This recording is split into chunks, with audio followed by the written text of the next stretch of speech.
Good afternoon. We're going to get started at 1. I thought I'd just come on the camera a little bit early, say hello, welcome you to the workshop. I will be admitting people who are wandering in late, but I'm going to start on time because several of you have showed up on time and you should be rewarded for that.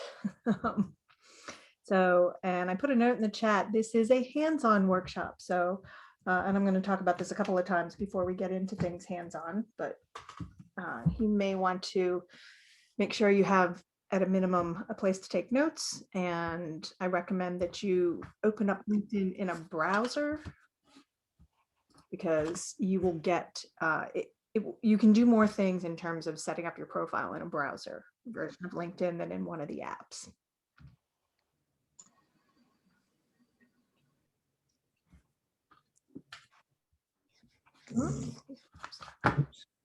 Right. Shh.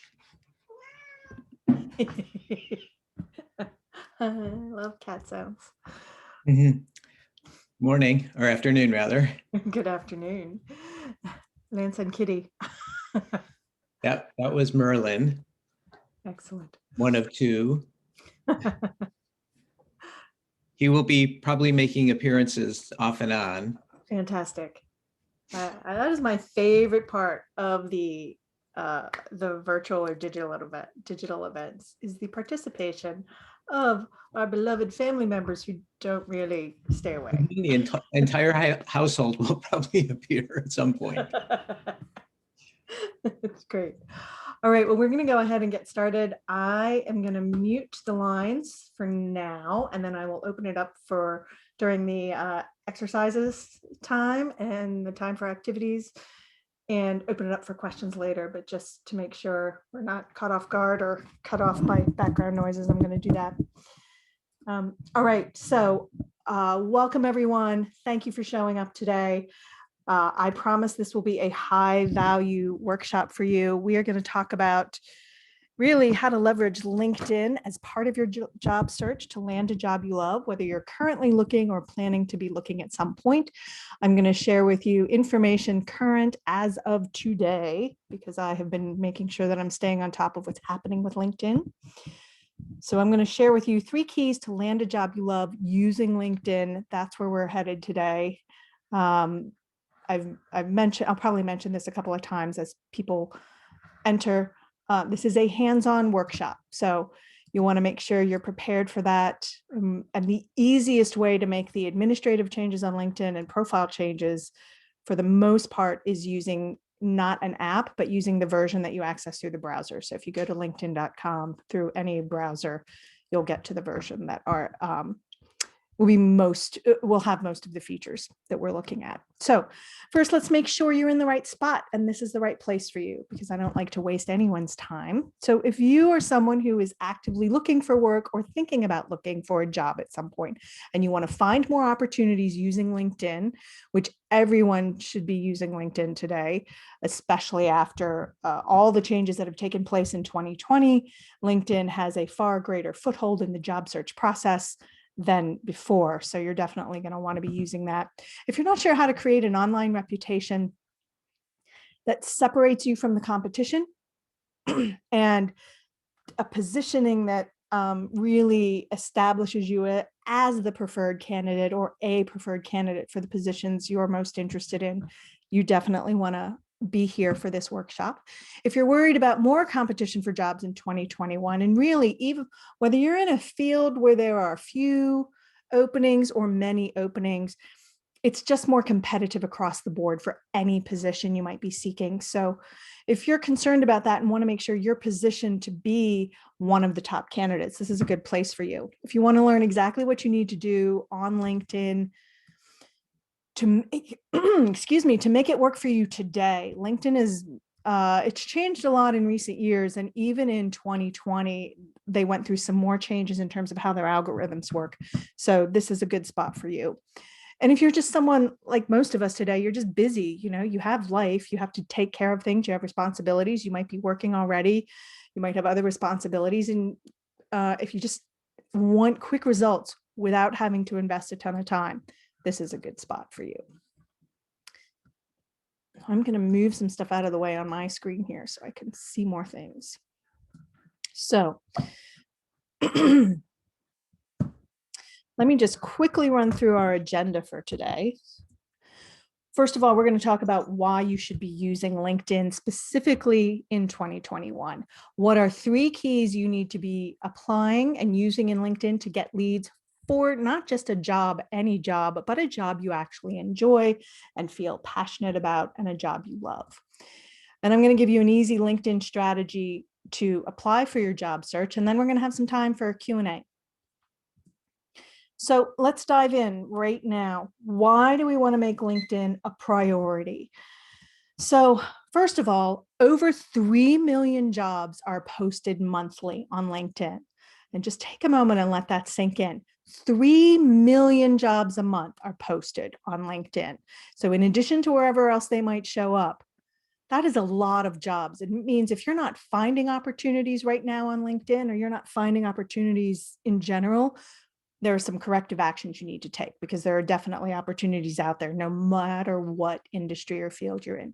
Over $30,000, or not dollars, 30,000 companies use LinkedIn to recruit. Like, think about that for a moment.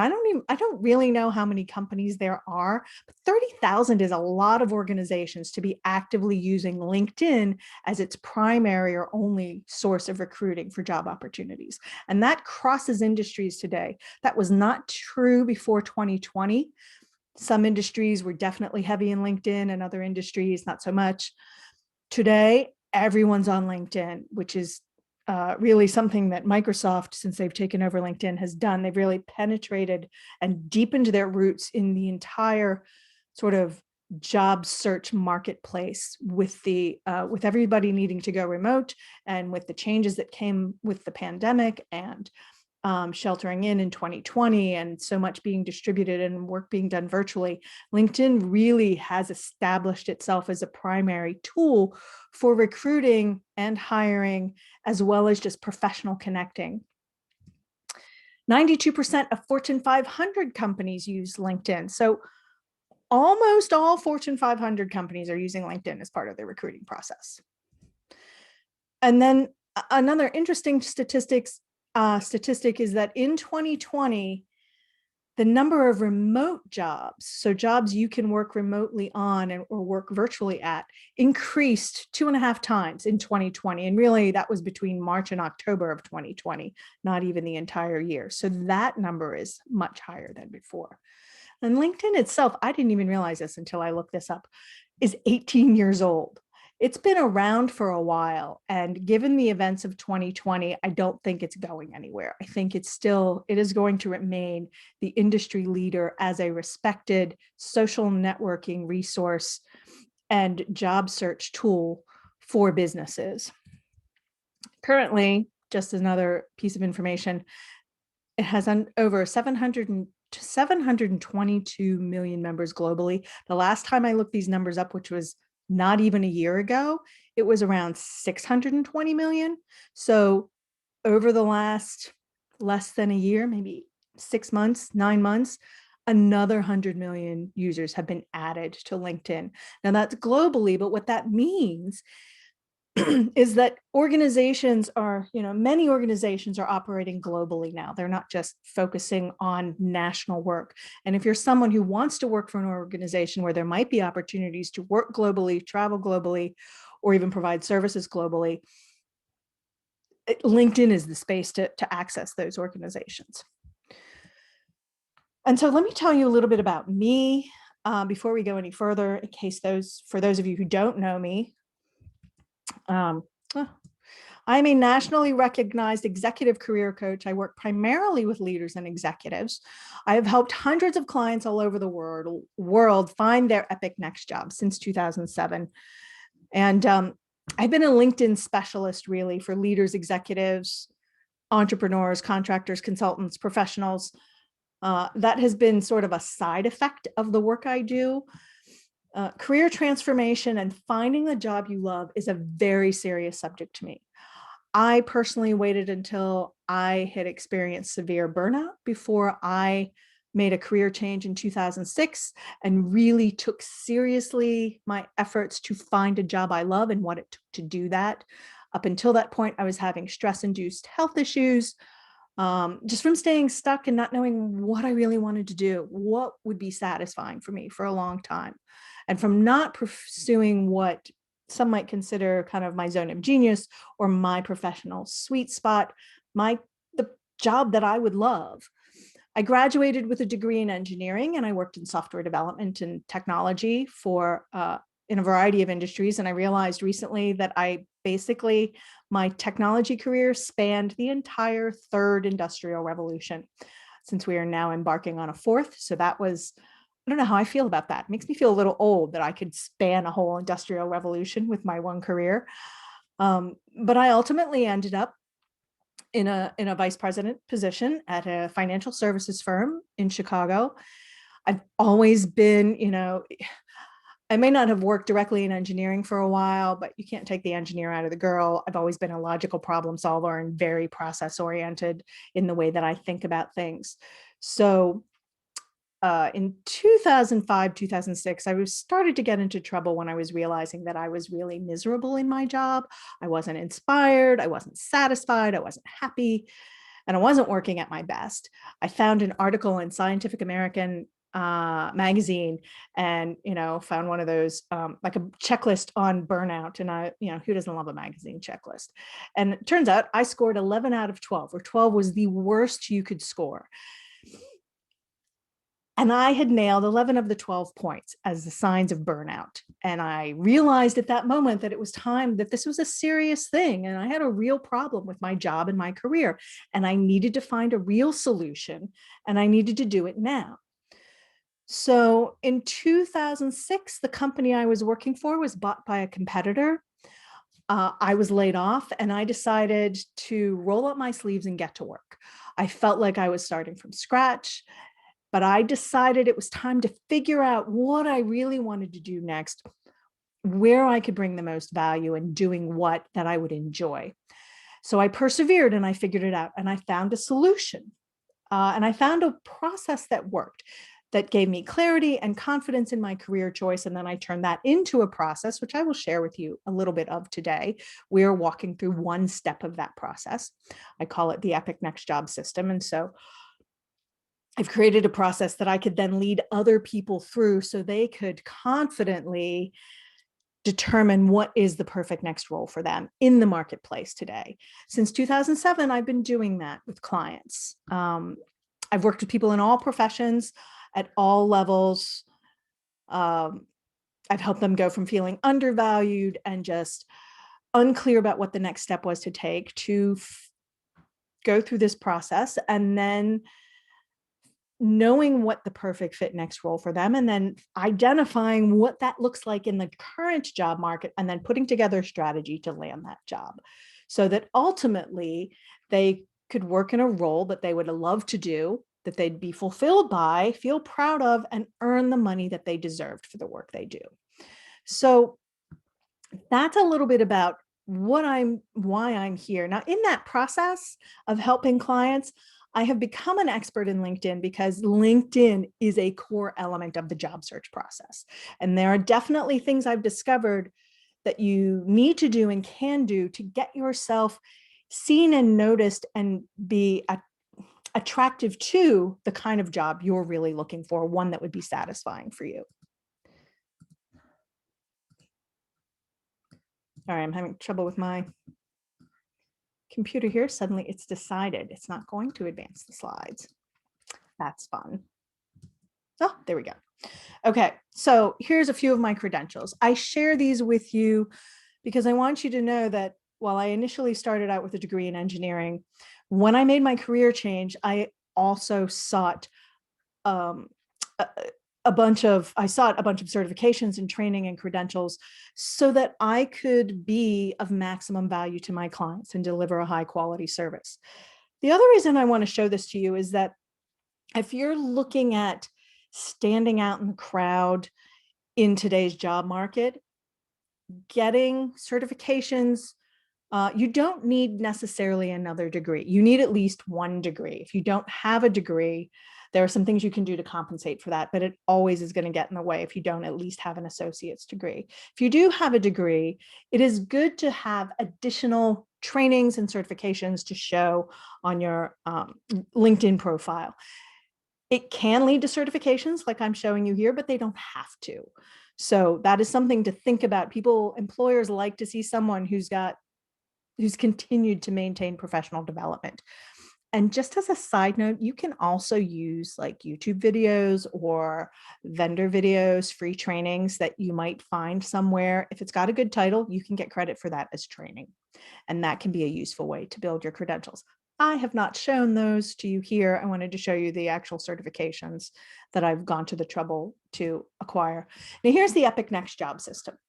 And this is a system I have created where, there's 5 steps in this to help you land your Epic Next Job. But the piece we're going to be focusing on today, I'm pointing with my finger like you can see it, is the sharpen your tools section. And we're specifically working on LinkedIn.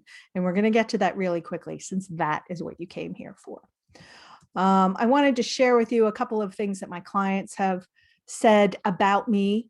This is how their perspective on their work with me and what it's like to work with me in their words. You may be wondering at this point, Lori, why are you telling us all about you when we're here to talk about me, my LinkedIn profile, and how I can get a job that I love using LinkedIn? And the reason for that is I want you to know that I know what I'm doing and the process works. So let's go ahead and dive into LinkedIn and take on some of the challenges. Now, before we get into the 3 steps that you need to implement, and I'm going to walk you through those critical elements to change on your profile, I want to start by making sure we've set up some things on your profile before we do that to make sure that you're not accidentally announcing to everyone that you're making changes to your LinkedIn profile. So we have a couple of things we want to do before we even do that. Whoops, hang on, go back. So one of the things we want to do is I want to make sure we take a look at your public profile URL. I'm going to show you how to do that, make sure it's customized, and I'll show you how to do that. And then we're going to update your security settings because if you're like most of the people that I work with, they don't want to announce to everyone they're making massive changes. They want to turn off the announcements, make some changes, and then come back and turn off the security when you're ready for the big reveal at the end, but it won't announce it to people. So that is particularly of use to people. Oh, hang on. Okay, so let's switch over here. I'm going to show you so when you go into LinkedIn and you go into your browser, it probably looks something like this. This is why I'm asking you to use the browser settings, because it's the easiest way for me to demonstrate for you and have you walk through this with me side by side. To get to the security settings, you're going to click on the little me up on the right-hand side. And then you're going to click on, first thing we're going to do is, I want to do view profile. And then at the top right, you should see edit public profiling URL. It might say create, something like that. I want you to click on that. And then we're going to double check and make sure. So at the top right of the screen, still, you're going to see, so I have customized my URL. And I know that because it has my name. So typically, if you have never edited your custom URL, it will probably say something like Lance Anderson, and then a bunch of letters and numbers after it. What I want you to do is make sure you change this part, the part with all the letters and numbers. I'd attempt to put in just a version of your name at first. You may have to add in a dash or a number or an underscore or something to get it to work if there are lots of people with your name and you haven't done this before. I recommend that you don't use something cute. Don't use like, I would never use career coach for you, or like I wouldn't use my title, I'd use my name because this is your personal profile and people won't know. They need to find you to know you have a cute little tagline. So that's the first thing I want you to do. Then we're going to scroll down a bit and I want to make sure that your profile is fully visible. Now, I know that sounds counter to what we're talking about, but we're going to turn off the security, or we're going to set up the security somewhere else. But this we can do just one time. So you want to make sure your profile's public visibility is turned on. You can see that that has the little on switch. You want to make sure that you are set to be public. So you want your profile photo to be visible to everyone. That's because when people don't see a profile photo, they start to immediately become suspicious that you're shady or you're hiding. And if you want to be found as a potential employee, you need that to be on. Then I recommend you turn everything on. So make sure all of this is set to show. So everything should be green, as opposed to if I turned it off, it goes like gray. So I recommend that you turn all that on for now. And that way, your whatever settings you have here, your profile will be visible. Whatever your profile elements are, you'll be visible, and that'll be good. Then once you've done that, we are now going to go back home. And at the top of the page, I can click on home, and I'm going back to the profile, back to the main part. And now we're going to set the security settings. So again, I'm going to go back to little me, and we're going to set settings and privacy.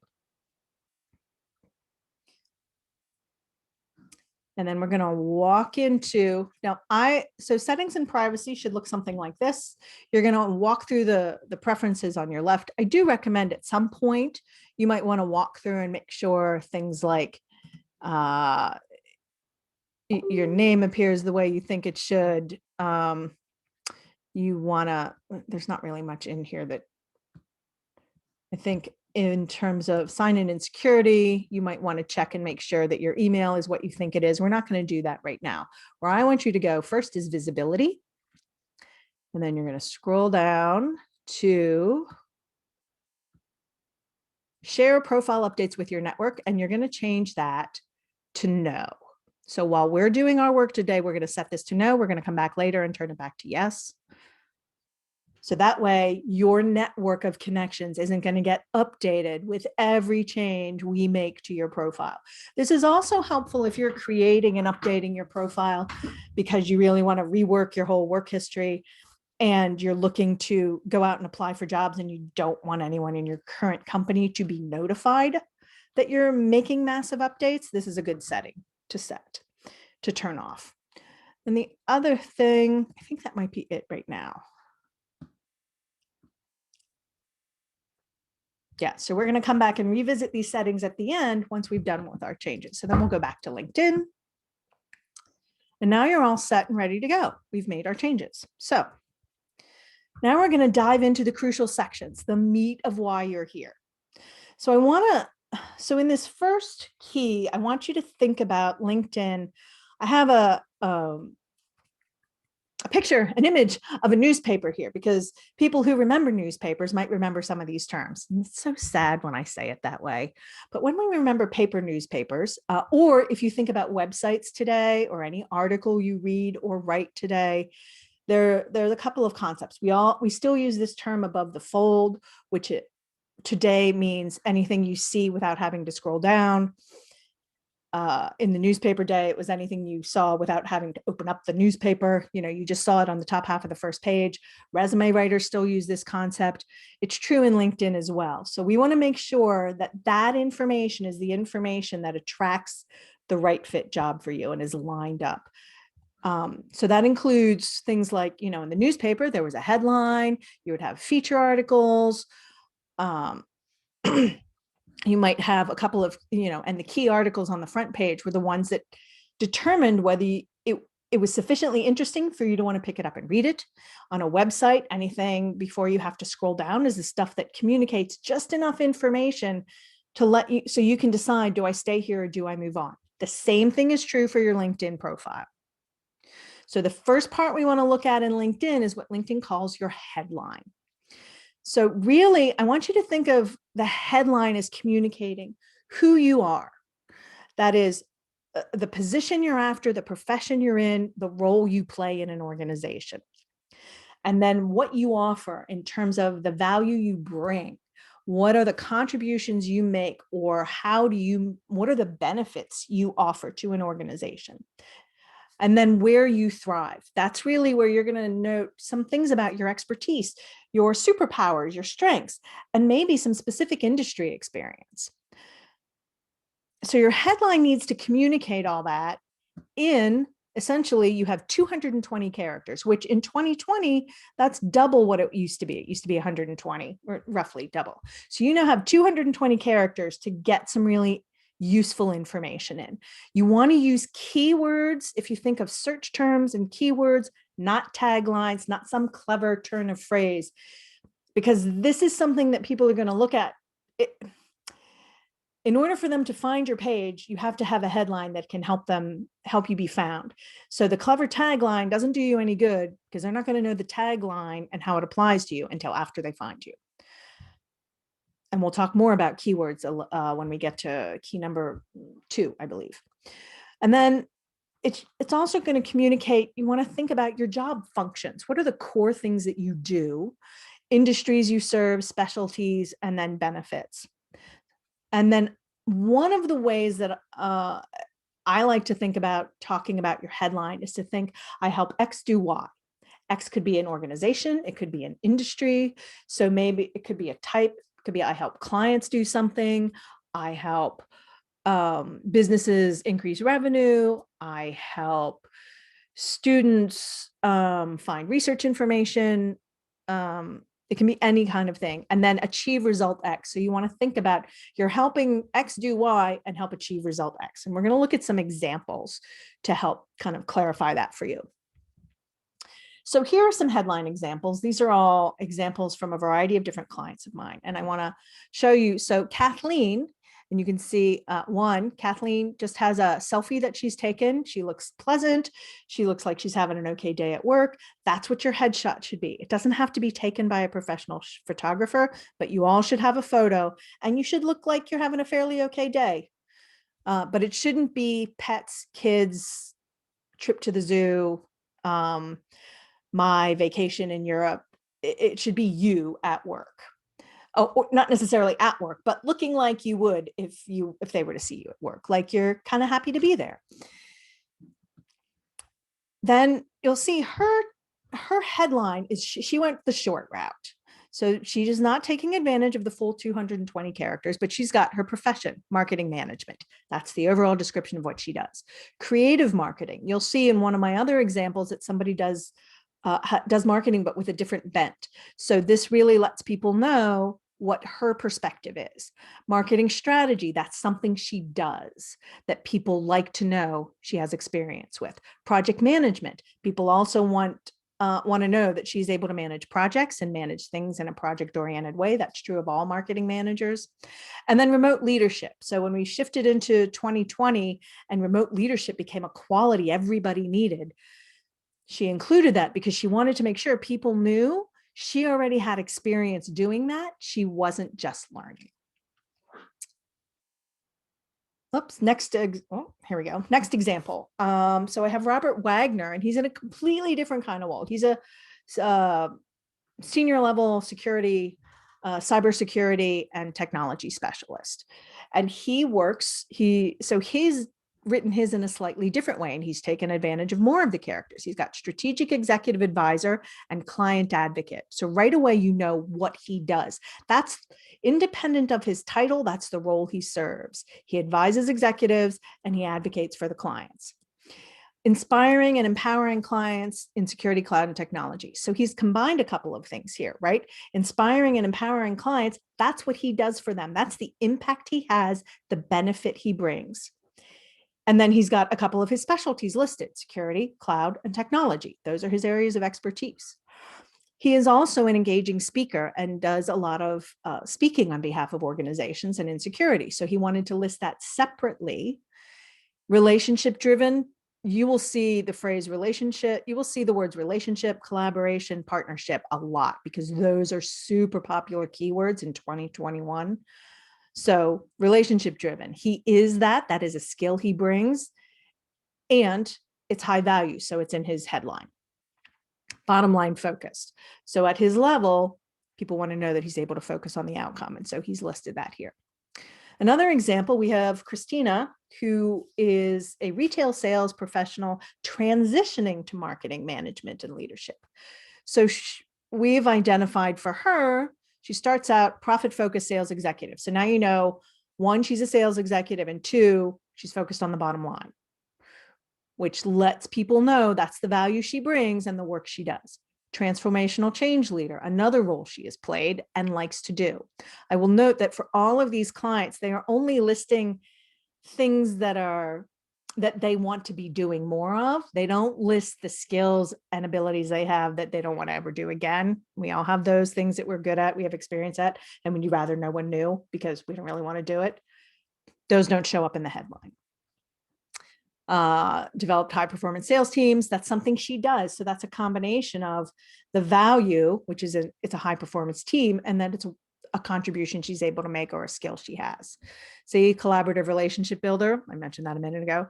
Leveraging diversity and inclusion. Diversity and inclusion are huge priorities for companies in 2021. So if you have experience in that or a value of that, it's worth listing. Business thought leader, that's a role she's seeking. So one of the other things that can go into the headline is an element of the work that you want to be doing more of, but maybe you haven't been in a position to do that so much in the past. Because again, you're aiming for your perfect fit role, a job you would love. So you want to include some things that you know you're capable of, but maybe you didn't get to do it just yet, or haven't done it in an official capacity. It's okay to put those things in the headline so that it will attract opportunities for that to you. And now my final example, this is another sort of marketing manager type role. Mary Grace focuses on digital communications. So she's right away, she doesn't bother with the profession title or anything like that. She just goes right to the core of the work that she does because she doesn't care about the title. She just wants the responsibility and the authority. So here, the value she provides to the company is ensuring positive customer experience. So it doesn't have to be like others where it's about the profit and the bottom line. It could be related to just having a positive impact on someone that's part of your job. Increase operational efficiencies and savings. So again, she's not quantifying things, but she's talking about the value she brings. Data-driven targeted messaging is a specific skill she has, and insurance and healthcare. So here is a case where she's listed the industries that she has the most experience in and the industries, and that overlays for her with this is also where she wants to go next. And so you can see with Mary Grace, she has taken advantage of every character available in that 220. And so those are some examples. I want to go back to so now what we want to do, so let's talk about what your headline needs to be. And I'm going to give you a little bit of time to work on your own, develop one, and then we'll put it into, and then we'll walk through how you update LinkedIn with your headline. So your headline, remember, you have 220 characters. You want to think about keywords, search terms, not taglines. Think about job functions, the profession, titles, industries, specialties, benefits. I have given you kind of a sample format here if you're not sure how to get started. Maybe your job title or profession, the vertical line. The vertical line is a favorite separator. People do use other special characters, but the vertical line you can just quickly type. So you could always come back to that later if you want to fancy it up with special characters. Then help X do Y, right? We talked about that. Who are you helping? Customers, clients. If you're an executive assistant, maybe you're helping executives. If you're an office manager, you're helping organizations of a certain size. If you're an accountant, you're helping some organization take care of some sort of financial thing. Okay, I know that was not as specific as it could be. And then achieve results Z. So you could separate that. And then whatever some expert skills you have, maybe there's special expertise that you know is high value, and the industries. And again, keep in mind, you might want to mix in here some of the things that you really want to be doing, maybe not things you've already done. So here's what I'm going to do. I'm going to give you, we're going to take like 5 or 10 minutes here. And I'm going to let you work on your own. And then we're going to populate LinkedIn, and then I'll open it up for questions. And if you're feeling like you don't really want to do this or you've already done it, feel free to pop any kind of questions you have in the chat box. I also have the chat window open here so that I can see if people have questions as we go along. I will be opening up for questions as we progress through the workshop, but I'd love to give you, and I'm going to be quiet in a moment so that you can work quietly. because when I do workshops, I can't stand it when the speaker talks the whole way through the working time. So I'm going to give you maybe 5 to 7 minutes to work on this and play with some ideas. And then we'll come back together as a group.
All right, let's come back, everyone. So first thing I want to do is let's go ahead and move over to LinkedIn and take the information you wrote if you haven't found it already. So when I go to LinkedIn, now here, so if I go here, right, this is where you go when you're on the homepage. I can click on any version of me. I can click on little me to get to my profile. I can click on big me on the left, or sort of medium-sized me. And then you get a page that's kind of like this. You'll see your profile and you'll see these little pencils everywhere on the page. So to edit your headline, you're going to click, if you have, now you already have a headline. Everybody has some kind of headline. LinkedIn sets up a default for you, even if you don't enter something. You're going to click on that little edit pencil. And then there's your name. Now I'll just give you a side note for some of you, those of you with advanced degrees that people recognize. So an MBA, I know, I can't remember the acronym, but for like a master's in library, something or other, like that's a recognized acronym. If you're a CPA, if you have certain, like I recommend this for nurses to put their RN and their BSN or whatever their degree is, because that's become relevant. This is how you end up, if you have project managers have the PMP, there are certain certifications that are just known and searched for and valuable. So after your last name, you can make it last name, comma, and then enter your kind of the credential that's high value. I recommend that anyone with a master's degree think about this. PhDs should include that, as well as some of the other things we talked about. Your headline is right here. So you're going to take the thing that you just created, and you can paste that in your headline. This is my headline. You can see I went for the helping route, and that's all I really put in here. But I'm also not looking for a job with someone else. If I were, I would probably have like leadership coaching, executive coaching, all listed in here. But and I would have used far more of the characters than I have right now. So you're going to type in that, and then all you need to do at that point is just click the save button at the bottom of the window, and your headline should be updated. Now I'm going to discard this because I don't want to change anything on mine. But what I would like to do before we kind of move to the next piece is just check in and see if anyone has any questions. If you want to unmute yourself and ask any questions, or ask any questions about the headline specifically, I'm happy to answer those. You can, well, I can see all of you, so you can wave wildly at me. Great. Donna, I'm going to have you unmute yourself and go ahead and ask your question.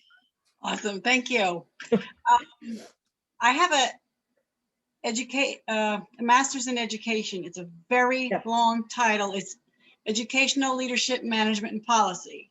Okay. However, if I just did ELMP, I think people even in the education world wouldn't know what that was. So okay, great. Is there enough space for that? Yeah, you'll be fine. Okay. Because you'll have your last name, comma, and then I put like MSELMP or MEDLMP or whatever it is.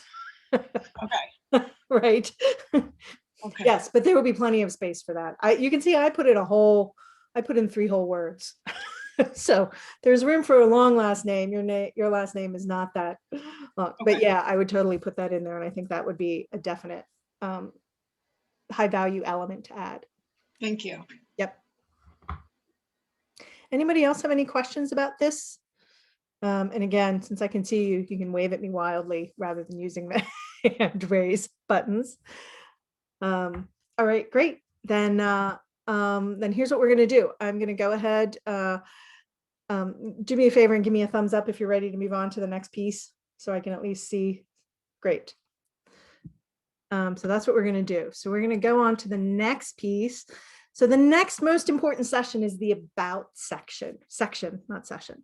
So, and I want you to think of the about section as essentially it's an executive summary or a synopsis of your career with some highlights. And you want to make sure that what's included in that is relevant to the job you're seeking, not just a kind of recap of all the things you've done. Because not everything you've done and every experience you've had is relevant. So you want to think about the job I really want next. What of those things are relevant? And that's what you want to put in your summary. Now, here's the thing with the about section. You have 2,000, I actually think it's even bigger now. You have at least 2,000 characters. to say things. That is a lot of room. So you don't have to worry about how am I going to fit everything in. If you are someone targeting multiple jobs, or maybe there's different profiles for different jobs that would be a good fit for you, the About section lets you address each one of those, which is nice. We're going to focus on the opening line, which is the first 220 characters or the first 2 to 3 lines that everyone sees when they see your profile. Because obviously, when you look at someone's LinkedIn profile, you don't see the whole thing. You see short snippets of things, and then you can click the read more button. So at this point, those first couple of lines are the most important lines. The first draft is going to be somewhat similar or reflect, sort of echoes a little bit of what we just talked about for the headline. I recommend, if you're not sure what to put in there, to start with your first draft of that first line to be who you help. I help, who do you help to solve problem X or achieve result Y by doing Z. So the piece we're really adding on here is the Z, which is how you do it. Because often what's special about your work is not so much the problem you solve or the result you achieve, but the things you do to get there, because that's really your special expertise. If you start with that phrasing, however long that writing ends to be, you will end up with a really great starting point to edit into the opening line for your career summary, and it will be much more impactful. The other thing I want you to think about doing is, if you are actively looking for work and you're looking to connect with other people in an industry, put a call to action right there in line, somewhere between, right after you have this opening statement, put a call to action or an invitation. So your invitation might simply be open to opportunities. Email me at, and then put your email address in there. Is your email address available somewhere else in LinkedIn? Yes, but we're looking to give people what they want without them having to take any extra steps. So they can immediately find your email address and contact you. The benefit of doing that is on certain devices. So, and I can't remember if it's desktop or mobile or tablet, some devices will take those links or something like an email address and make it an active link. Some devices won't, but it's still worth using because some of them will. But it's also nice to, if you're looking to develop connections in your network, you can say, open to connecting with others in such and such industry. So if you're actively looking for something, go ahead and say that right up front, and that will set you apart from others, and it won't be the same as the big green "I'm open to work," which reads a little more desperate, unfortunately. The other thing, for readability, we're going to break all grammar rules in that About section, and you're going to limit your paragraphs to 3 to 5 lines. So you're going to put just line breaks in between each paragraph just for readability. It's also a reason to use bullets or special characters. Now, one thing that is a bit annoying about LinkedIn is, while Microsoft owns them, there is no special formatting in any of the boxes. If you want special characters, you have to copy and paste them from somewhere else. So it's just a text editor, and there is no bold, there is no italics, there are no underlining. So if you want something like a bullet, what I found does work if you use Microsoft Word specifically, or one of the Microsoft applications. So I use Google Docs a lot, doesn't work with Google Docs. But if you put it in a Microsoft Word document and then you do the bullets there and copy and paste, the bullets will often stay. So you can get some of those special characters that way. You can also do things like look at a profile like mine, where I went a little crazy with the different kinds of special characters, and hunt down the one you want and copy and paste it over. That works, but you can't, there's no fancy formatting within it.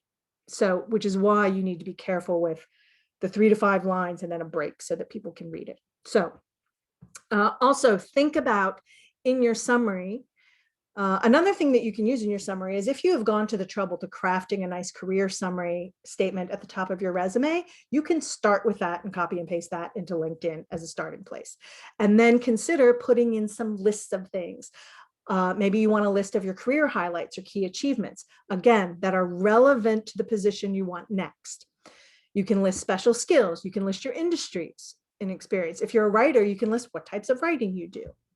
So you can, and I'll give you some examples in a minute here. So here's, so one example, and this one is really simple and basic. This person just just to quickly update things, took the top section from her resume, copied and pasted it right into the about section. So she's not using the 2000 characters. She's just got a short thing here. But you can see right out of the gate, she says, here's what I do. I transform business vision for customer experience into strategy and execution. And the only thing she doesn't say here is who she does that for. But she's kind of got that embedded in here, because really, for a business, she transforms their vision for customer experience into strategy and execution. That's what she does. And then she has some more information about specifically how she does that through leveraging technologies, thinks she's really some special skills. She's good at managing risks, specifically with automated communications in regulated industries. Now that's clearly very specific to what she does. Here's a reputation statement. She's known for inspiring teams with an open-minded, objective approach to problem solving. So that's something about how she interacts with others and that people comment to her that she wants to make sure is known. And then here again is one of the references to collaborative partnerships. Another example, this one's a little bit longer. What I like about this one is here's the short paragraph that came right from the resume. And then we have a list of specialties. So these are specialties in her space of marketing, what she's got experience in, and then a list of highlights from her career. Here are some key achievements throughout the course of her career that are relevant to the job she's looking for next, that she thinks might be of interest to others. And so she's got that in her about section. And you can see how the only special formatting in here are the bullets. Now here's a longer one. This is actually a piece of one. Here's what's different about this one. This one is written more personally. And this honestly is where LinkedIn has gone in terms of recent trends, as opposed to the more resume-like phrasing that the other two use. This one's got a little more personal touch to it. So it's still professional, but it's written more like I'm talking to you. So as an experienced strategic advisor, here's a special focus. I love to help CISOs. So now I'm telling you personally, this is what I like to do. And so it's written a little bit more conversationally. I'm always ready to sit down with clients. I'm relationship driven. And then in the second paragraph, I take great joy at speaking at conferences and events. And then here's a list of conferences and events that people in this person's industry might recognize. And then there's another paragraph that's another sort of personal professional hybrid. I'm the co-founder of a nonprofit organization that relates to the industry and profession that this person is in. And then at the bottom, here's a list of sectors that I have worked in. So that's kind of like industries. In the actual summary section for this person, then there's a list of, there's another list of kind of career highlights and special skills. So there's a lot of room in that. And what I like about this is that it allows the person to say, so it's clear now that he's written his own profile and that he's telling his story in here. Now, none of these people are currently, from the profiles I pulled, are actively looking for work, or they would have a statement right here, or actively looking for something, or there'd be a line right here at the end of this first paragraph that says something like, actively seeking opportunities, click here, or open to discussing opportunities, click here, or open to discussing whatever. So, but those are just a couple of examples. What I'd like to do now is give you time to work on yours, and especially just these first few sentences. You're obviously not going to write the whole thing, but I want you to think about this first draft, who you help, who specifically do you help? And that could be a type of organization, a category, a role, I help security executives. I help customers. Whoever that is for you. It could be organizations who have a specific problem. And then here's the problem you solve or the result you achieve, or both. And then how you do that. What are the things you do to accomplish that? And then your invitation might just be open to opportunities, emailing me at blank. And that would be a line by itself. Make sure you're keeping in mind readability, whatever you have in yours. And then the other thing we might have time for now is to just start thinking about what are the special skills you need to list that are relevant to someone hiring someone who does what you do, or are of interest to them because you have skills that maybe someone else doesn't.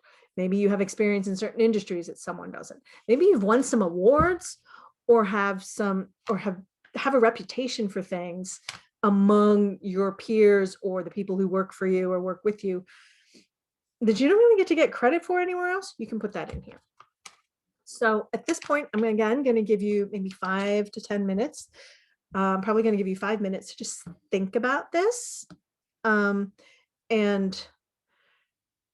just make some notes, and then we'll walk into the LinkedIn summary. And again, if you have a resume where you've already done this, one thing you might want to do is take the version from your resume and then make it a little more personalized when you put it, so that when you put it in LinkedIn, it's as if you're talking to a person as opposed to just the more formal resume phrasing.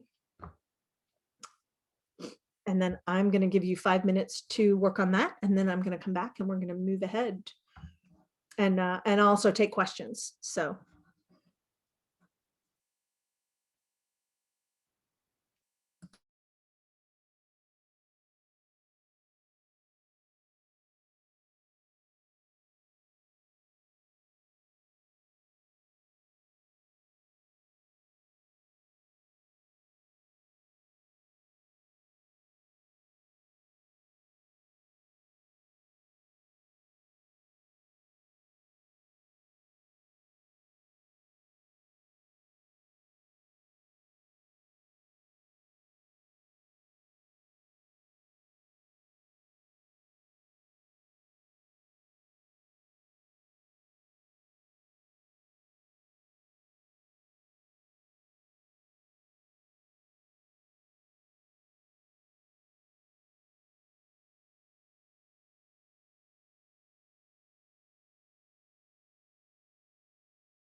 I'm going to check in and see how everyone's doing. Does anyone have any questions about anything? And let me know, do you need more time? If you'd like more time, you can wave your hands. You can also click the raise hands. Yeah, great. Okay. We'll give it a couple of more minutes.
So we're going to go ahead and I'm going to show you where to put things and where the settings are for that.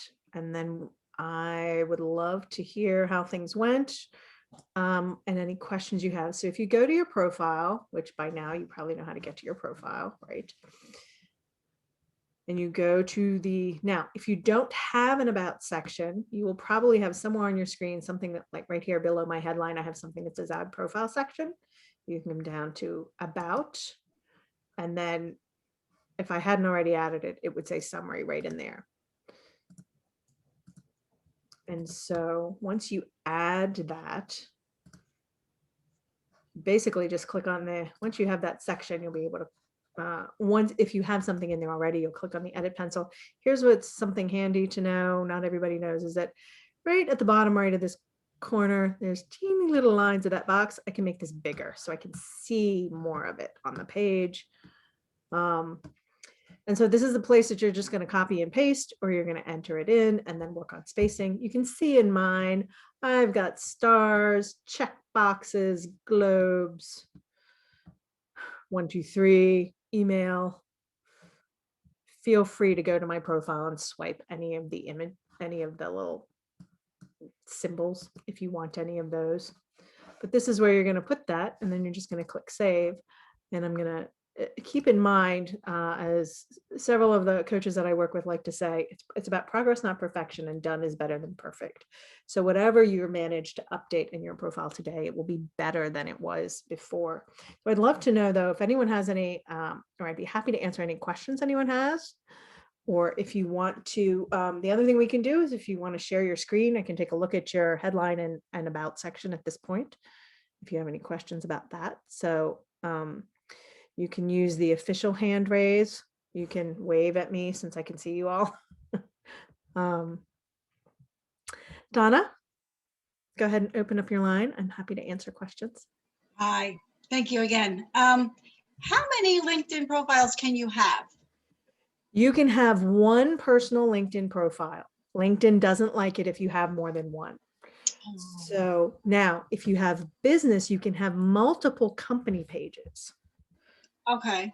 And so you could have company pages representing different things, you know, if you're working as an, so you can set it up as, if you have have your own business, you can set it up. If I have clients, a good example of this is one of the clients whose link I shared with you, Kathleen. So she has been working independently while she works for jobs, and then sometimes she does freelance projects. Okay. And so we just created a company page for her that so that she can use that. And then if she had, so for this, she just kind of lists, here's all the different kind of projects I've been doing that are marketing related. And she includes paid and unpaid things in that, because it's still professionally, it relates to her, the work she wants to be doing. And it also lets people see that she's not been doing nothing, right? She's not sitting at home, like petting the cat and nothing else. She's got other things. So we created, and so you can have as many company pages. You could have a company page for different sort of lines of things you've done. Because I know if I do the education Yeah. page, the retreat page that I want really has nothing to do with that. Yeah. And so you might want to make it remember that your personal page is about you. So it would be a bit about education. And if that's probably more, because I know a little bit about what you do, I feel like the education page might be more about someone else hiring you for a job or for a specific, like more employee or contractor type work. Correct. And then the retreat work that you do is more a line of business. Correct. So I would set that up as a company page. I'll show you her company page. It's really, these are so easy to set up. And you can see she just used the same background from her other thing and made a little mini one of these. And then just, she's the only employee. That's it. Like, here's my business, just to kind of, so that she could so it could look like a business, and then she could talk about the business things there. And then what I would do is in your about section, I might add, just like, I think it's Robert who had the nonprofit. I would also speak to, here's what I do. And I also have this great passion for this. And you could cover both of those fully in here in your personal. And then what I would do is give a link right here. If you want to know more about that, here's my website for that. Gotcha. And I would just put it right in there, even though there are other places to put it, because if I'm here reading it, I want to click here. I don't want to go hunt. Okay. Yeah. Thank you so much. Yep. Any other questions about the about section or the summary and the things that I had you do there? If you're ready to move to the next section, give me a thumbs up or a wave. I want to see people are still here, still engaged. Fantastic. All right. So the final section that we're going to talk about, and I know this is still the first key, is the featured section. So the featured section is fairly new, but it is still above the fold, and it is hands down one of my favorite LinkedIn new features.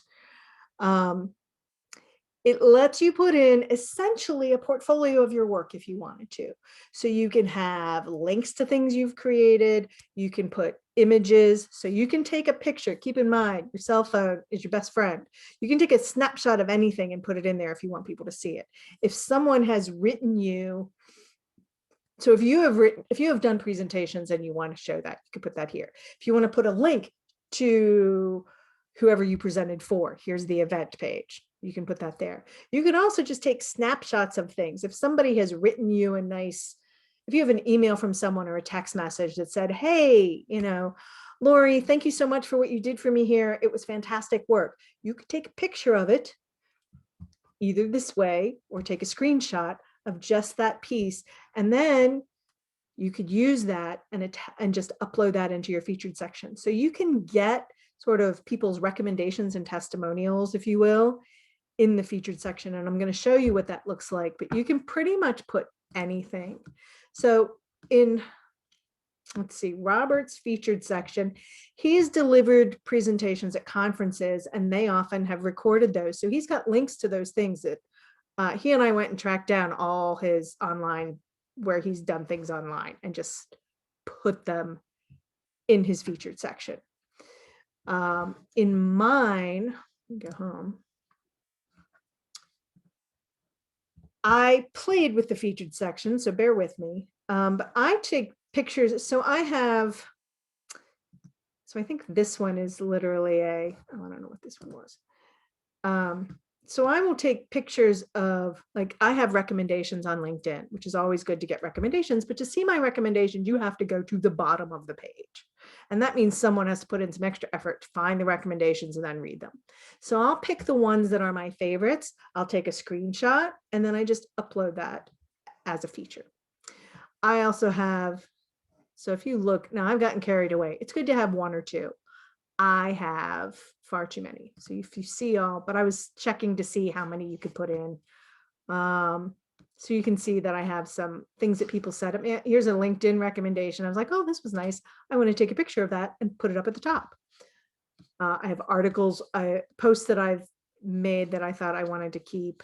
One of my favorites, I have a client. She had a letter of recommendation written for her by Dick Clark. So she scanned it into a PDF and just put it right at the top of her featured page, right of her featured section.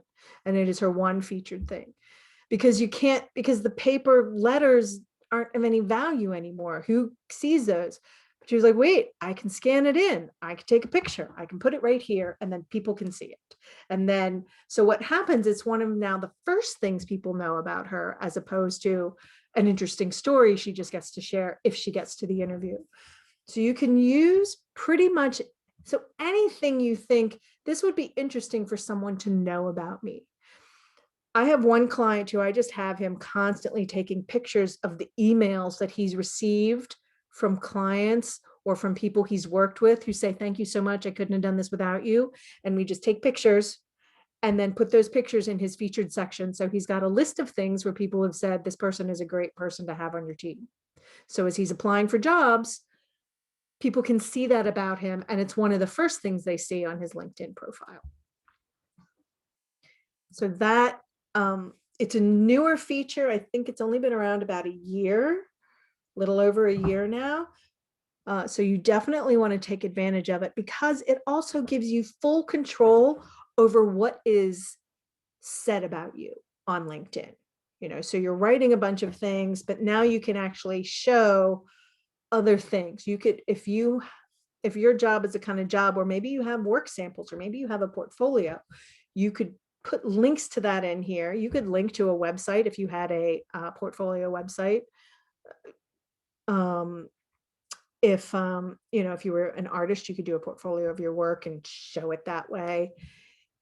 So it's just, it's one of my favorite new features because it gives you a way to control the message.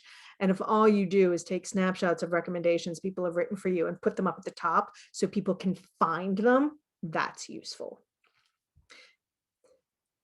So we've talked about how to use the most critical sections, the crucial sections of LinkedIn. And I want to move on now to the next sort of key in terms of using LinkedIn to find a job you love. And I want to talk about keywords and skills, which is a section. So first of all, I know I've touched on this already and talked about keywords, but I want to talk a little bit about how LinkedIn works and the concept of search terms and keywords. Now, all of us have used search terms, whether we know it or not, right? Anytime you go on Google or your favorite search engine to look something up, you're putting in phrases that match the thing you're hoping to find, and those are called keywords, right? That's what a keyword is, or a search term. So the terms that you're using, if you're looking for help with LinkedIn, you probably type in something like help, LinkedIn, job search. Those are all keywords, right? And that's what we're talking about. LinkedIn has its own search engine internal to LinkedIn. Now, while you might think it's Microsoft's Bing search engine, it is not. It is not as good as that. However, there is still a search engine that gets used. Anytime recruiters are looking for qualified candidates, it's going through LinkedIn's search engine. Anytime LinkedIn is deciding what jobs are a good fit for you, it's using these search terms and keywords that it's pulling out of your profile and matching it with what it finds. So search terms and keywords are really important. So where do you put them? Well, I've already talked to you about putting them in the headline, right? That's why you want to use terms that people are using to find someone who does what you do, because LinkedIn searches your headline. It also searches the summary section. And that's one of the reasons I really prefer a fully fleshed out 2,000 character summary section, because you want to get as many keywords in there as possible. But using today's artificial intelligence to do those things, you can't just put lists of words everywhere. You also need to start working in some natural language, which is why the paragraphs make a nice way. Paragraphs and some bulleted lists make it easy for a human to read it. And it also makes it easy for the search engines to find the things they're looking for and match you with the right kind of job. The experience section, we're not going to work on that today. But if you've written your resume, the best thing to do is take what you've put in your resume, copy that, and paste it all into LinkedIn. There was a time when we would keep LinkedIn really short. You don't want to do that today because you want to give the search engine more words and phrases to pull from and to look through. So you really want, in fact, for most of my clients, our LinkedIn version of the resume is longer than what they ever actually edit down and send in as a resume, because you have more space. You have 2,000 characters, I think, per job section. So you want to take advantage of that to make sure you're saying all the things you're doing that they might be interested in. When it comes to the skills section, it's a very specific kind of keyword search term, because LinkedIn gives you the opportunity to map out 50 skills, and they are just short phrases of skills you have. That is another place that LinkedIn uses to search. And we'll talk, when I talk about, I'm going to talk in a few minutes about kind of the difference between the premium version and the free version. But LinkedIn, when it has postings on LinkedIn, it does its own skills match between the top 10 skills someone somewhere identified for a job and your specific skills list. And it's doing a one-to-one search. It's literally looking at whatever skills you have and looking for an exact match. So it's important that you fill out your skills list. You don't want to ignore it. And now LinkedIn skills list is a little tricky in that it has its own list of skills, and you kind of have to guess, and sometimes you can put in your own, but you really want to match with one they already have. So there's a bit of play when you start adding skills, and I'll show you that in a minute. But you definitely want to fill out your skills list and think of it like, here's my list of keywords for the kind of job I'm after. These are the skills that are required to do this work. Humans are only looking at your top 3, and I'll show you that in a minute, and how to pick those. And then there are endorsements that come with the skills, but really the skills list is another place. This is really a place to keyword load your profile. Now, how do you know what good skills or keywords are? Well, the only way to find those is to review your job postings. And I have not seen a tool do this accurately or consistently. So I recommend that you read the postings, look for common phrases in job specific language. Now, if you've worked for any length of time, you know that over time, the language used within your job type, within your industry will change. When I started working in tech, we talked a lot about process improvement. We talked a lot about continuous process improvement. Specifically, we talked about methodologies a lot. We talked about different methodologies that were popular at the time. So there was an iterative methodology, there was a waterfall. Agile hadn't quite come on the scene yet. And so there were a couple of other methodologies in play. Today, you will see process improvement as a phrase. You will see waterfall, and there was a whole series of years where nobody talked about waterfall. You will see Agile and Scrum to talk about methodologies, and you will never see the word methodology. So keywords change. Now, I will tell you that for whatever reason, I have noticed with all of my clients, jobs like project manager, sales executive, sales account manager, those roles that have been around for a very long time, the keywords have been shifting. What's important in those roles and those job descriptions have been shifting.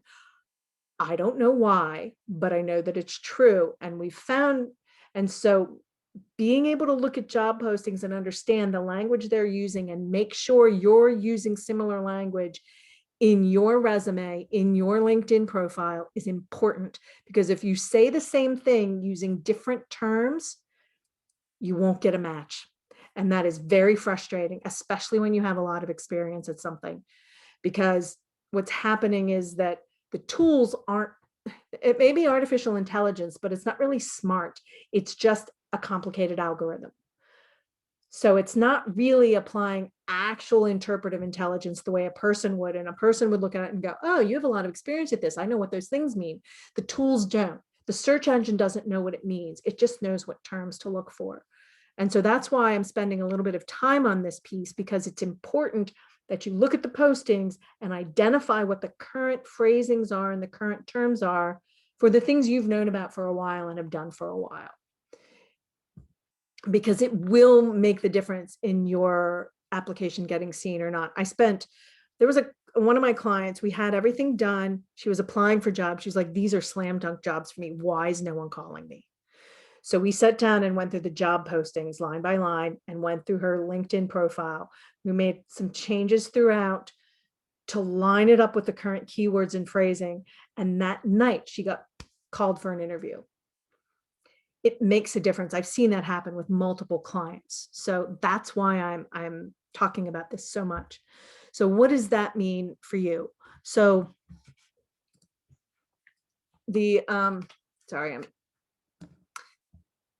so let's see, hang on here.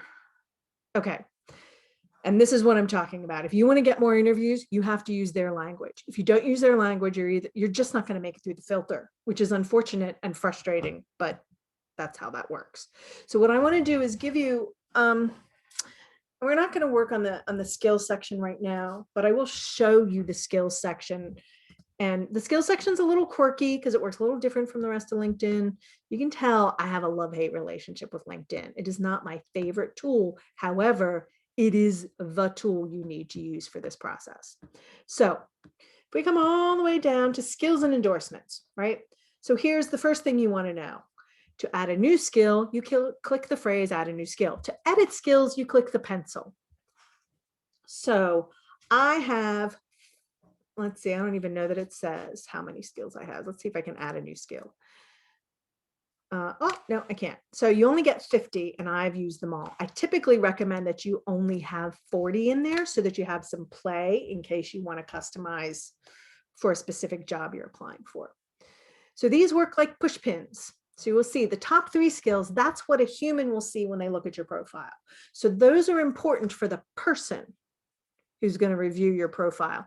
And so you'll want to pick those carefully, and you only really have to focus on the order of the top 3.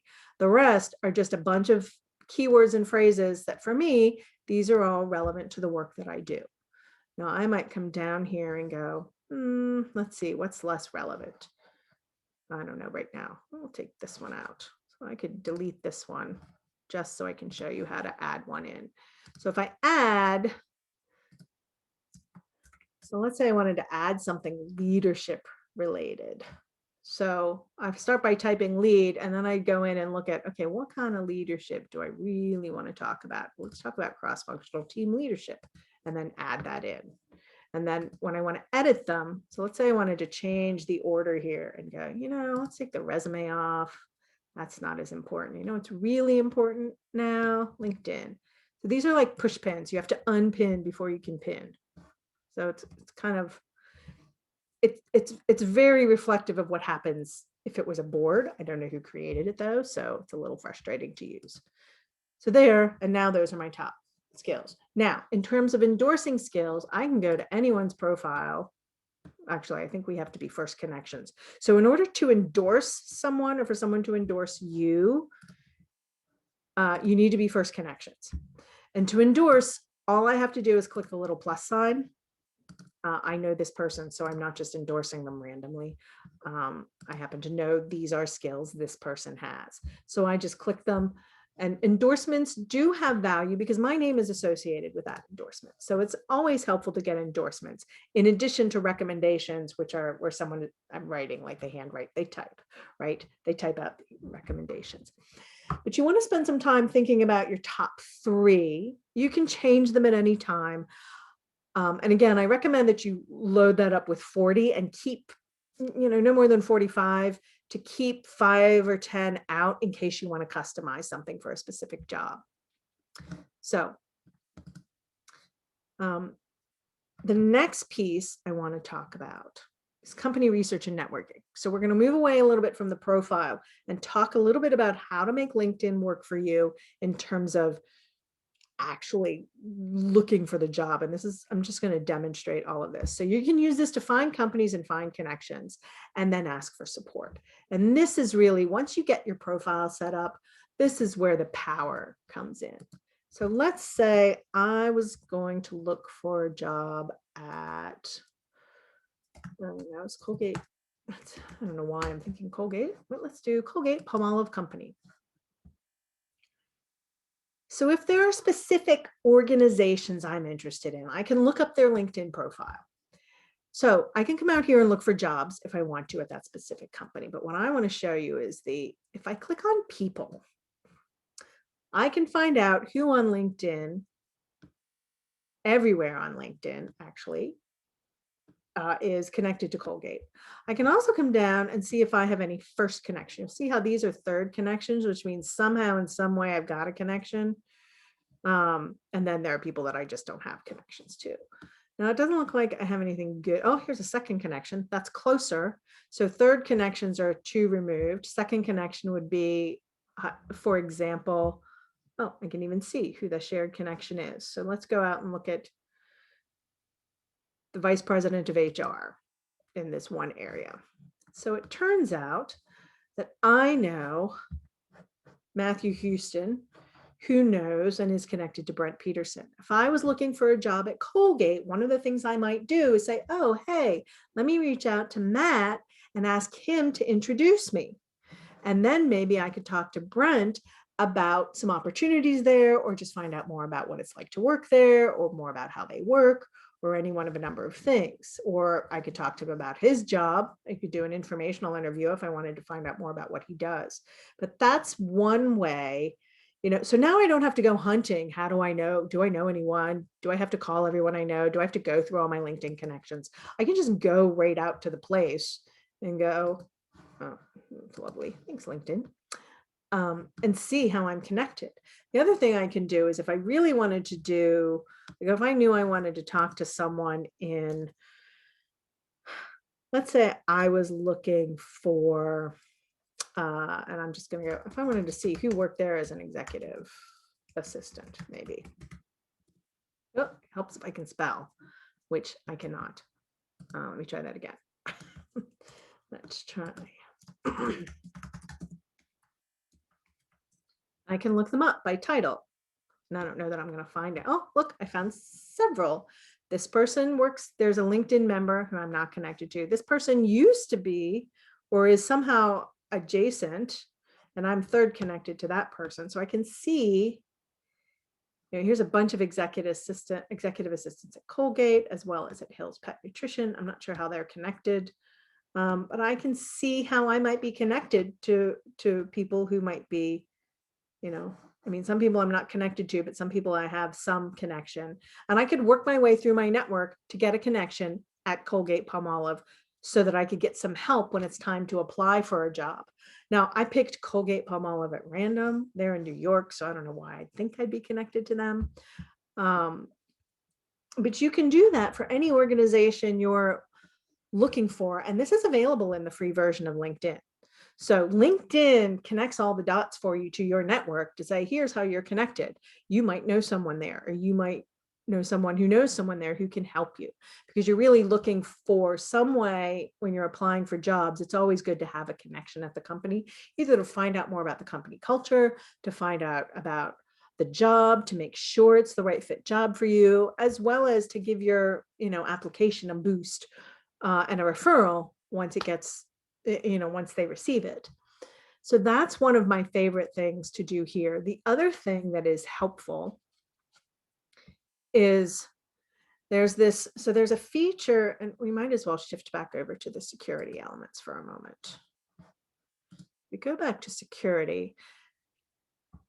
When you're done making your changes, you will come back in here to visibility, and you will say, okay, I will turn my profile updates. I'm now willing to have them shared with the network. It doesn't go back and retroactively share all the changes you make.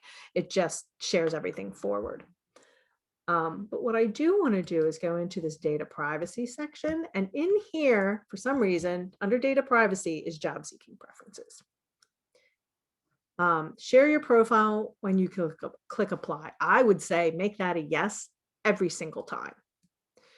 There's no reason you don't want, you go to a lot of trouble to get your profile up to date and to work for you. So if you're applying through LinkedIn, I would share your LinkedIn profile because it's you've crafted it to showcase you. I would not bother with this commute preferences thing, especially today. That is, every time I look at it, there's no way I can see that working in your favor. This is interesting. So if you create a job alert for a company, which I'll show you how to do in a minute, and we were just at a company. So if I said, oh, you know what, let me just do this now. Oh, let me go back to Colgate here for a moment and say, you know, I like them so much. I want to create a job alert for them. So I'll go up to jobs and I'll say, you know what I want? I want jobs at Colgate. Great. I don't even care where they are.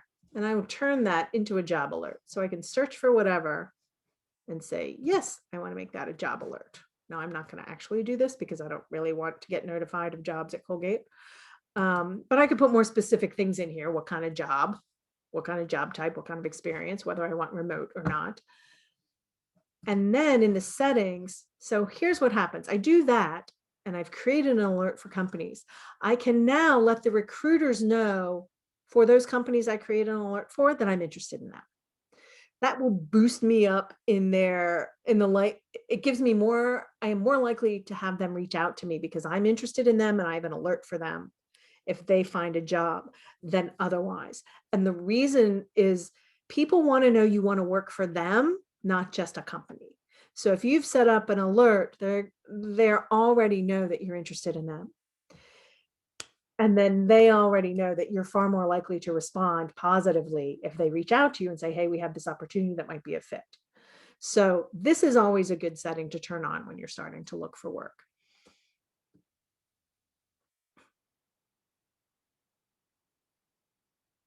And I'm looking, the rest of these, not so much a big, there's not really that much else in here, but that's an important setting for you. So, and really, it's pretty straightforward to create an alert, right? I just come out here and I turn this on and I could change the settings and I can see my other alerts. I don't turn those things on because I'm creating job alerts for clients all the time and I don't really need to get notified of those things that I'm not qualified to do. So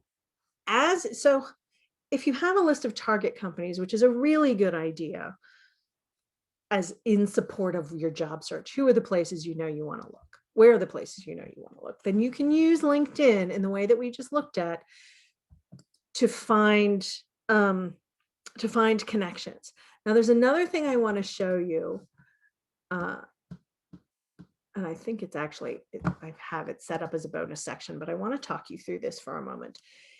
The difference between the paid and the free version of LinkedIn really comes in terms of what information you can get as part of your job search. So one of the things, and I'm just going to show you the elements that I think are worth paying for if you are actively hunting. If you're sort of looking, sort of not, you probably don't need to pay LinkedIn for anything. Or if you're just staying open to opportunities. But if you're really aggressively searching and actively looking for something, there are a couple of things I think the paid version is really helpful. So I'm going to go back to, let's see if I go back to let's go back to Colgate.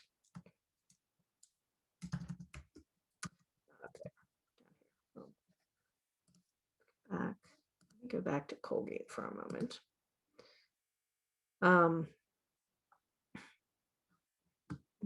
So here's what I can see. So insights is something I get as a premium. I think this is just for premium. And this is useful when you're wanting to do company research. So one of the things I like is this employee count. The reason I like to see this is it shows whether this organization has a steady, over the last 2 years, they've been pretty stable. That's a good sign, right? They haven't had a massive spike in growth. They haven't had a drop.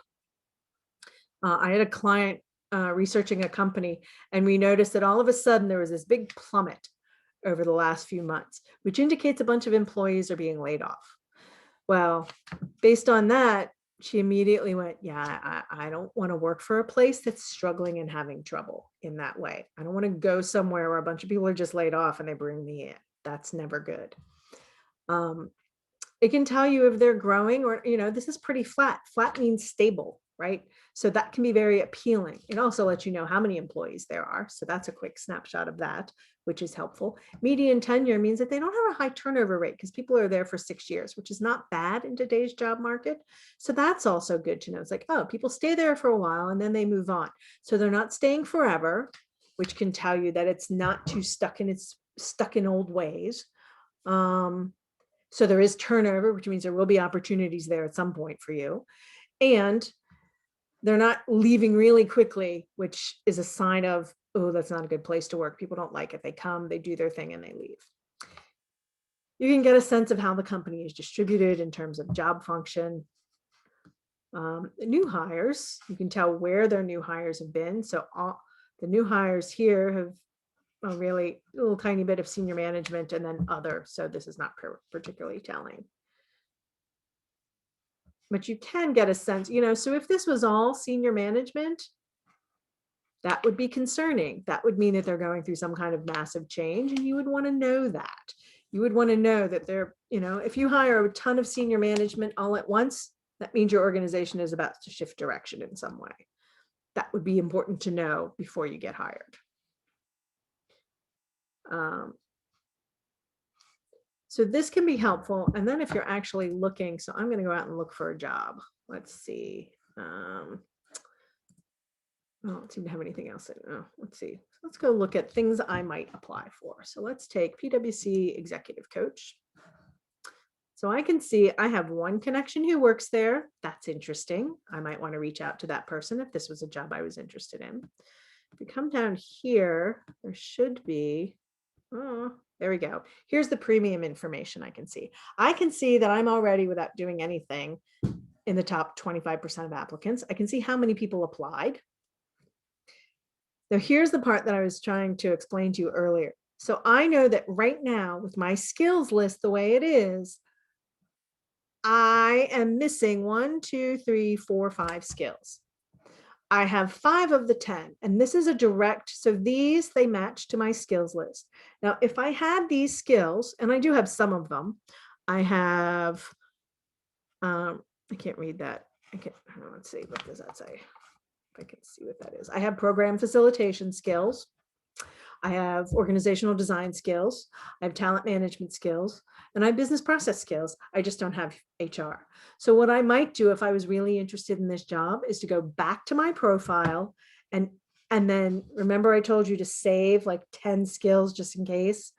I could go back in and quickly add in talent management, business process, program facilitation, organizational design, because I have those. I just don't list them on a regular basis. And then I would come back and apply for this job. I might even look through my job, my summary and some of my experience sections to make sure I use those keywords and phrases in my profile. So then I am more likely to match this job position if I was, once I apply for it, than to just get rejected and go, wait, I was a good fit for that. The other thing I would do is review this and go, okay, have I talked about, so this again is the place that I'm going to look for keywords and phrases. I'm going to come in here and I'm going to, okay, let's take a look at this. What are the responsibilities? Team of problem solvers, complex business issues. So I might use the phrase complex business issues.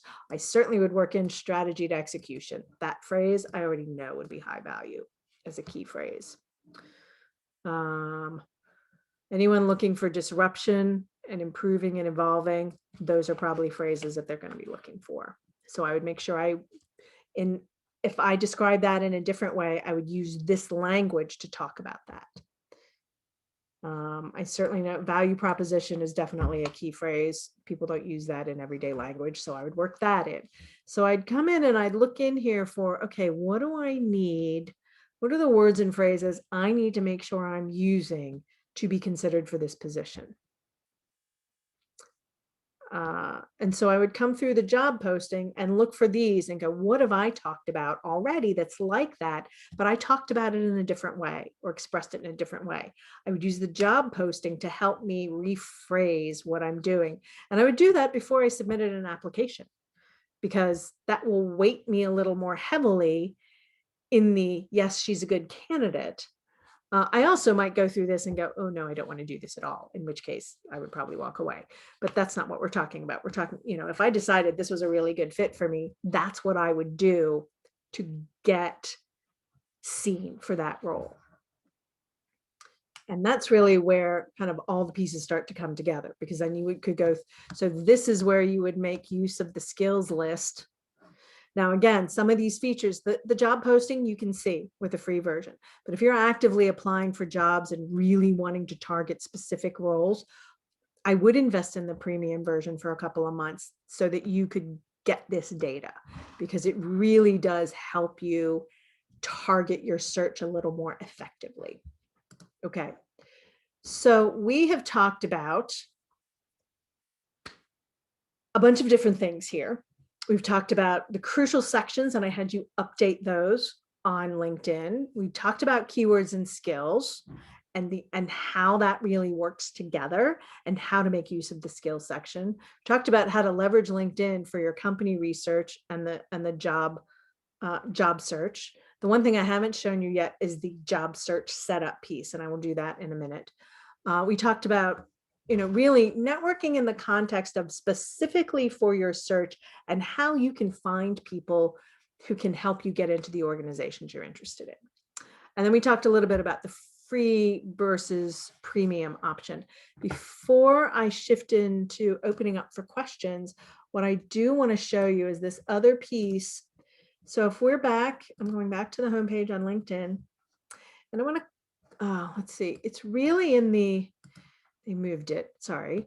So in this, so on mine, it says open to work, right? There's an open to element that you can add to your profile if you're open to recruiters contacting you for jobs.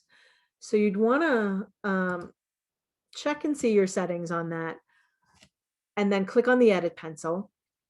Now I am open to work, but I'm only open to recruiters seeing that. Here's what that means. If I make this all LinkedIn members, everyone will see my picture with this big green open to work. I personally just feel like that's a risky idea. It feels a little like it reeks of help, I'm desperate. And I don't think that helps you get more opportunities.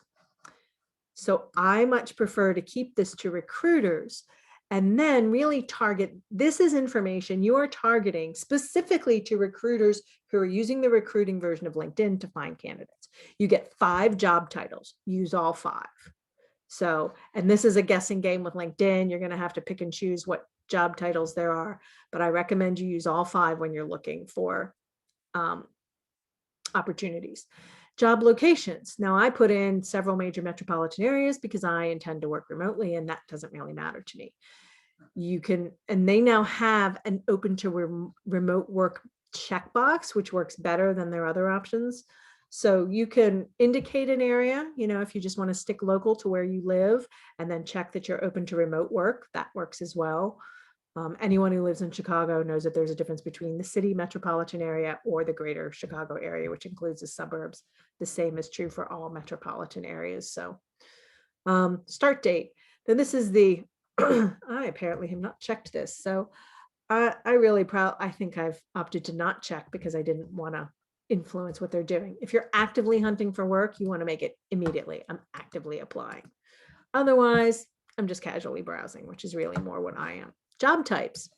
So you're going to decide what kind of work you want. Do you want to work part-time or full-time? I would keep in mind that internship today probably means unpaid. So unless you want to work for free, I wouldn't check that. Contract work is similar to part-time, but as a part-time, you're probably a direct employee. Temporary is similar to contract, but so I end up checking all of them. You can also indicate that you're not open to anything. And then you'll save that. And And then you'll want to, oh, and here's another section. Once you do that, you can say, then LinkedIn can notify you about jobs it thinks might be interesting to you. Either, I'm not sure. I think one is for notifications on LinkedIn and one is to email you. So I'm just going to close this. So that's the other setting that the other area you want to set when it comes to the job search, because it really allows you to communicate directly with recruiters and hiring managers on LinkedIn about what you're about. So we have covered a lot of ground. We walked through and turned off your settings because we did that a minute ago. So we updated your security settings. We looked at the job search settings. We talked about free versus premium. And I just want to, as I open it up for questions, I thought a lot about how I could offer additional support to you that would be helpful. So I have a free consultation specifically for job search. So if you would like to talk with me a little bit more one-on-one, and it's not a sales call, but we're going to talk about, you're going to walk away with 3 very concrete, specific steps for you and your job search to get more interviews and more offers. There's a link to my calendar. I will put that link. If I could, no, or I could do it this way. I'm trying to get the link to copy. I'll have to copy it and paste it into the chat box for you from another place. But what I'd like to do now, so that is something I really wanted to make available to be helpful. I know we've talked about a lot of things today, and I am imagining that if you're showing up here, you're interested in LinkedIn, but not so much LinkedIn for LinkedIn's sake, but LinkedIn to get a result. And that typically is, how do I find a job I really would love using LinkedIn, which is now the #1 job search tool you have to have in your toolkit, in addition to everything else you already had. So at this point, I'd love to open it up for questions. I will leave this on the screen, but feel free to unmute yourselves and just ask whatever questions you may have. I'm here to answer, and it can be about anything we've talked about or other job search related things if you really want to ask about those. There you go. And I just dropped the link in the chat for those of you who are interested. Lance, I see your mic is open. Do you have a question or you have any? I do. I've worked in the academic area for a long time. Yes. And I'm wondering if you have any insight into where I might branch off. Branch off in terms of? Well, staying in libraries, but going, it's very difficult to get into Chicago Public Library. The suburban libraries are a little bit easier, but I have sort of worked my way through some of them. And so I'm trying to get my head around. I'm sorry, go ahead. I said, I'm trying to get my head around where, so you're coming, so where are you wanting, so ask your question one more time, because I think I thought you were going one way and you didn't. And so I need to go back and hear what you said. So I've been working in libraries. Yes. Specifically for a long time, but I have a lot of management skills that that have not been utilized. In part, I've kind of stalled just below, being a substitute. If these 3 people are not in the building, then I default to having some kind of. Yeah.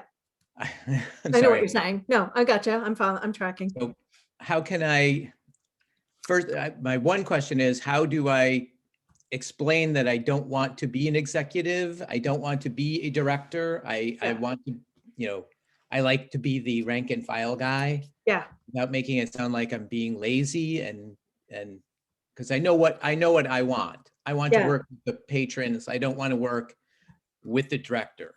Right. Well, and I would frame all of that, frame everything you talk about in that way.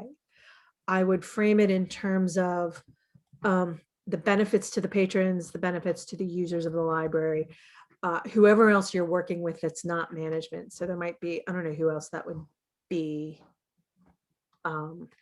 who else you come in contact with. I'm imagining people who are looking to work with the library in some way on some, to provide some, as a connector with the community. I would focus on the community elements and the value to them. And I would work in one of the things that truly the millennials' great gift to the job market, as well as Gen Z, is that they want people who love what they do.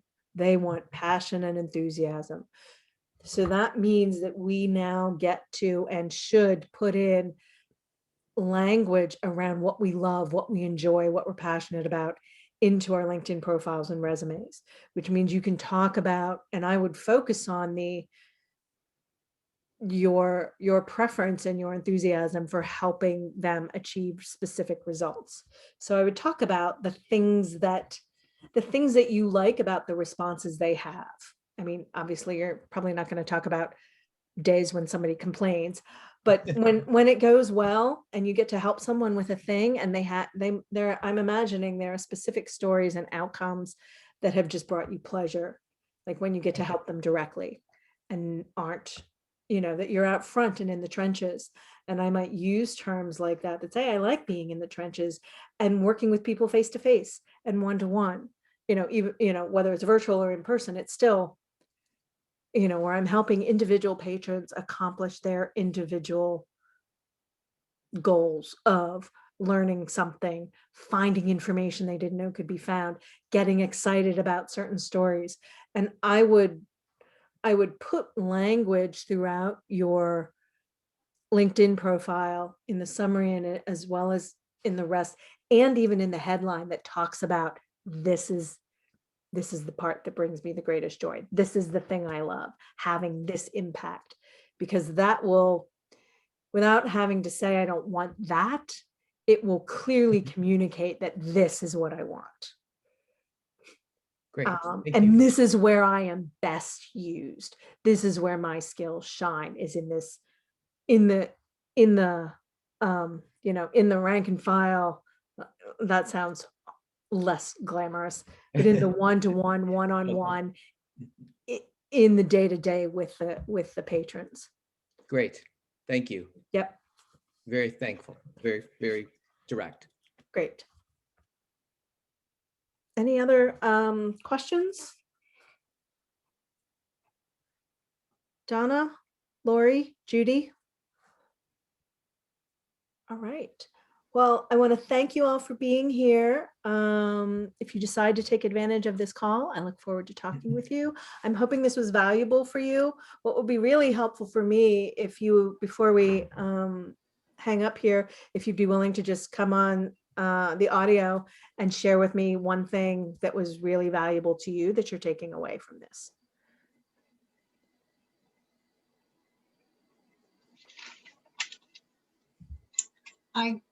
Great. Yeah, Donna, thank you. This is great. Thank you. I think for me, it's not as daunting as it was, knowing that there's a lot of it that I can manage and set up. And it's also very clear to me that I would need somebody like you to help me do the rest, because I would just be so lost and I would waste a lot of time trying to figure out something that's not my expertise, and instead just reach out for help and say, okay, you're hired. So thank you. Yeah, you're welcome. Thank you, Donna. Lori? Yeah, I was, this is Judy. Sorry. Yes, Judy, go ahead. I was just, I had had a LinkedIn profile for quite a while, and I was really unaware of all the different things that can be updated and changed to help improve your ability to get a job. So yeah, I was definitely surprised by that. Yeah. Okay. Great. Good.